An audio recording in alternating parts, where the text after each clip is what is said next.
ஓம் ஸ்ரீ குருப்பியோ நமக. ஓம் சக்தி பராசக்தி. அனைவருக்கும் வணக்கம். நான் உங்கள் ஆஸ்ட்ரோலக்ஷ்மி. நாம இன்னைக்கு சிம்ம ராசிக்காரர்களுக்கு பிறக்கின்ற விசுவாவசு வருடம் என்ன மாதிரியான பலன்களை செய்ய போகுது அப்படின்றத பத்தி தான் பார்க்க போறோம். ஏற்கனவே உங்களுக்கு அஷ்டமத்துல சனீஸ்வரன் இருக்க இந்த வருஷமானது பிறக்கிறது. அது போக 12ஆம் அதிபதி 3ல இருந்து இந்த வருஷம் உங்களுக்கு பிறக்குது. அப்ப 3ன்றது இடமாற்றம்.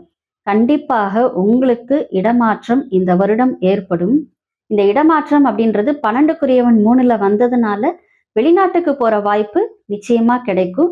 அப்படி ஒரு வாய்ப்பு கிடைச்சதுன்னா கிளம்பி போயிடுங்க. ஏன்னா நீங்கள் பிறந்த மண்ணில் இருக்கும் வரை அஷ்டம சனீஸ்வரன் ஆனவர் உங்களை படாத பாடுபடுத்தி எடுத்துருவாரு. அதனால வெளிநாட்டுக்கு போயிட்டீங்கன்னா பாதிப்பு கொஞ்சம் குறையும். நிறைய குறையும் இல்லை, கொஞ்சம் குறையும்.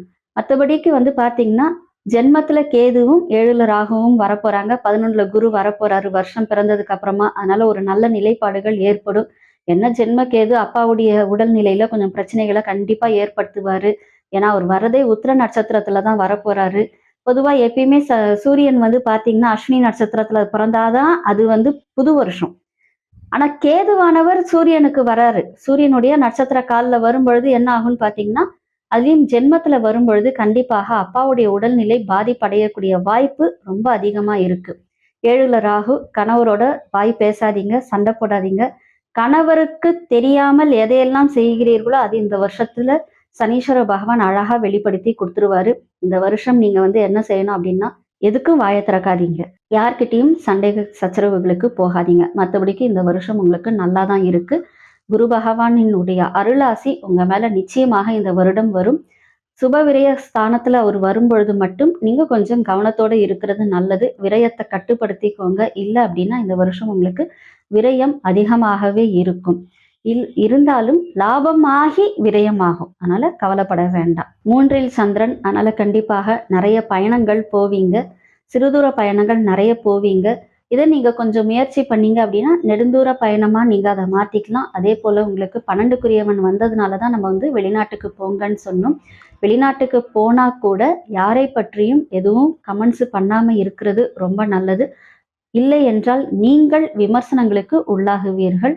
பார்த்து இருந்துக்கோங்க. இந்த ஒரு வருஷம் உங்களுக்கு தமிழ் வருஷம் நல்லது பண்ணிடும். ஆனா சனீஸ்வரன் நல்லது பண்ற நிலையில இல்லைங்க.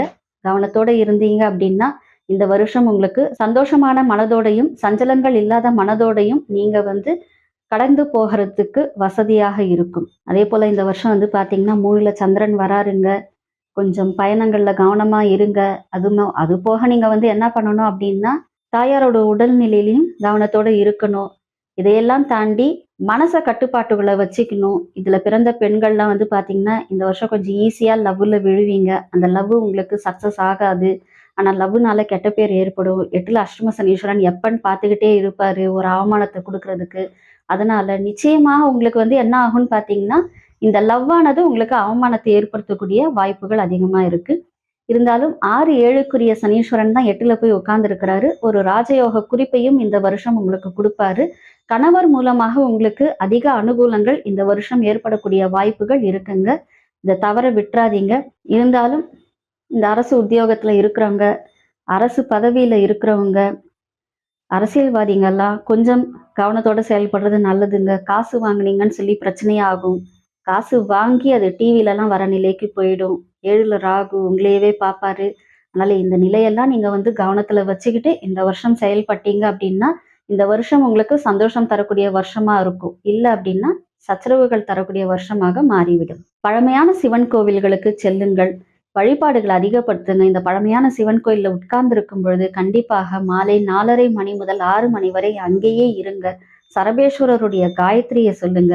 கண்டிப்பாக இந்த வருடம் உங்களுக்கு சனீஸ்வரனால் ஏற்படக்கூடிய பாதிப்புகள் ஆகட்டும், ராகு கேதுவால் ஏற்படக்கூடிய பாதிப்புகள் ஆகட்டும், சஞ்சலம் விலகி சந்தோஷம் கொடுக்கும் என்பதில் எந்த ஒரு சந்தேகமும் இல்லை. இது எல்லாமே பொது பலன் தான். உங்களுடைய ஜனன ஜாதகத்துல கிரகங்கள் நிற்கின்ற நிலையை பொறுத்து இந்த பலன்களானது மாறக்கூடிய வாய்ப்புகள் அதிகமாக இருக்கிறது. ஜோதிடம் மற்றும் ஆன்மீகம் சார்ந்த தகவல்களுக்கு இந்த சேனலை நீங்க லைக் பண்ணுங்க, ஷேர் பண்ணுங்க, சப்ஸ்கிரைப் பண்ணுங்க. தனிப்பட்ட முறையில் உங்கள் ஜாதகத்தை பார்ப்பதற்கும் பிரசன்னம் மூலம் உங்களுக்கு பலன்களை தெரிந்து கொள்வதற்கும் நீங்கள் எங்களை தொடர்பு கொள்ளலாம்.